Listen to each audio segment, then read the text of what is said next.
Hi, this is Doug Perry of Strategic Dwellings, your one-stop shop for all things related to Top Producer. We offer training, consulting, and big savings on Top Producer and other software for realtors and property managers. This is video number 1 in the Getting Started series. Today's video is on inputting individual contacts. Now, there's 2 ways to get contacts into Top Producer. If your contacts exist on business cards, Post-its, notebooks, guess what? You're going to have to input them manually. Now, on the other hand, if they exist on a spreadsheet or Google, Outlook, Goldmine, or some other CRM, you can import them. But today's video is on inputting individual contacts.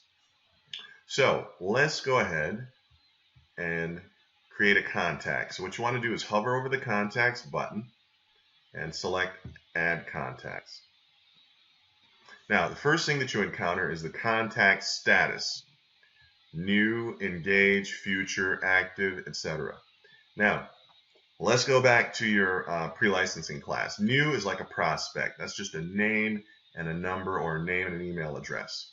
Engage is like a customer. You perform a ministerial act. In other words, you do something for them, like provide them information or a CMA, or maybe even schedule a showing. Future, obviously they're not ready now, but they might be down the road, so you want to hold on to that contact. Active is like a client. You've got a signed agreement, a signed buyer's agreement, or a listing agreement. You're actively working with them. And closed, obviously, is somebody you've made money with. Inactive would be they're just not going to do anything, so you'll mark them inactive. And then non-clients would include like vendors and realtors, etc. So let's create a contact named John Doe, and we will make him new. Now, you always want to assign a contact type, and actually you can assign several. We're going to make John Doe a seller. Now, all the fields in Top Producer have a smart fill feature, so if you type it, what it'll do is take you to all the seller contact types. So we've got seller. We're going to enter his name, his first name, his last name, and then we're going to enter his phone number.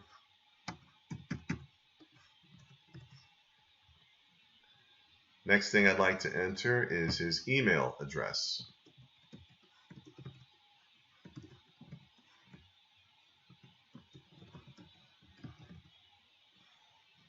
And then finally, let's enter his primary property. If you have his address, enter his primary property. Now, how much or how little you enter into Top Producer is up to you. And you'll figure it out over time.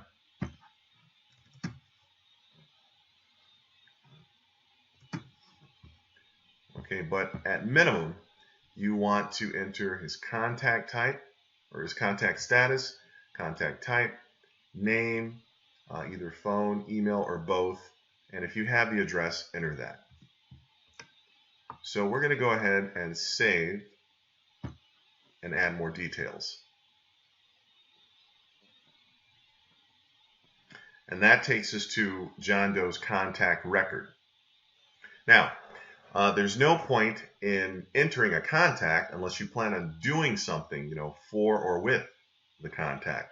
So there's a number of ways for you to add activities. I'm just going to show you one for this video. We're going to use the wrap up button. And a window is displayed. And this gives us an opportunity to complete an activity and then schedule a follow-up activity. So let's say we called John Doe. But guess what? He wasn't at home, so we left a voicemail. So what's the follow-up? The follow-up is to call him tomorrow. So we schedule the follow-up. We click Save. And what do we see? Okay. Here on the Summary tab under Notes, okay, you see the notes for the call that was made, voicemail, and then over here on the right, you see the next activity, which is a follow-up call tomorrow. So this brings up an important point. You see on this contact record, there's lots of tabs, lots of placeholders for information, etc. Okay? Don't feel compelled to complete every field on every tab. For the most part, you're going to spend your time on the summary tab. And there's sort of this triangle which will allow you to quickly assess what you did and what you need to do next. So up here, the first thing you want to look at, okay, who's the contact, what's their phone or their email. Down here, you see what I last did, and then over here, you see what I should do next. So, in conclusion, if your contacts exist on business cards, Post-its, or notebooks, you'll need to input those individual contacts. And what you want to focus on, you don't have to complete every field, but you definitely want to enter their contact status, contact type, name, phone, email, and maybe even primary property. And of course, it doesn't make sense to create a contact unless you plan on doing something. And when you follow up on that contact, just focus on the triangle initially. Contact, what you did, what you plan on doing. Thanks for spending your precious time with me today. If you'd like to view more videos, participate in a webinar, or save big on Top Producer and other software for realtors and property managers, go to strategicdwellings.com.